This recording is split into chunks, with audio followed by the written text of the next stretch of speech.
Ari Aster was the mastermind behind one of my most favourite movies from 2018, a movie by the name of Hereditary. If you haven't seen this movie, then I highly recommend that you check it out. Having enjoyed that movie so much, I was very keen to see the follow-up movie from Ari Aster, a movie by the name of Midsommar.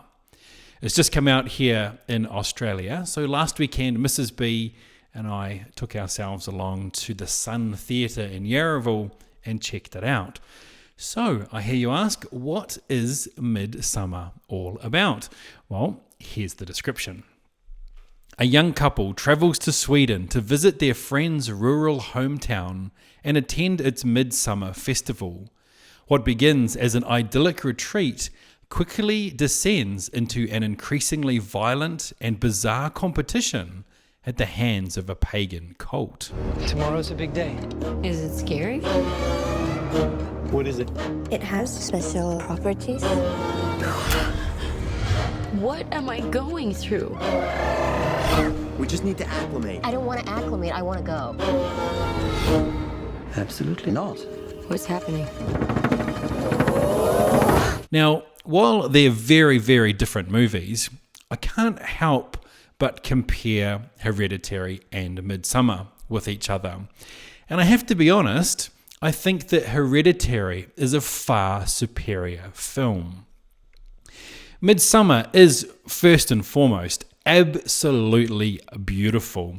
Every single frame of this movie is an absolute work of art, and you can really see how much care and attention that Aster has put into this film. It's absolutely gorgeous to behold. The set design, the costumes, the whole feel of the thing is so extremely well done that it's an absolute feast for the eyes. It's absolutely gorgeous. Where it kind of lost me, though, was on the weirdness factor. At the start of the movie, the weirdness was enjoyable. It was creepy. It was a little bit exciting. You never knew quite what was going on at any given time. But then they kept the accelerator down on the weirdness factor. And it got to a point where it seemed to be funny rather than weird, which was not necessarily their intention, I think. And then instead of easing off, they pressed even further down on the weirdness accelerator to the point that it just seemed like they were being weird for the sake of being weird. It was weird. But that was one thing that struck us initially about the movie. One of the other things was the very uneven tone of the film. It starts off with a pre-title sequence that was very powerfully done, but apart from a few single frame flashbacks a little bit later in the movie, it's not really ever referenced again in the film. And for the amount of effort that went into that pre-title sequence, it kind of felt like it should have had a little bit more impact later on in the movie.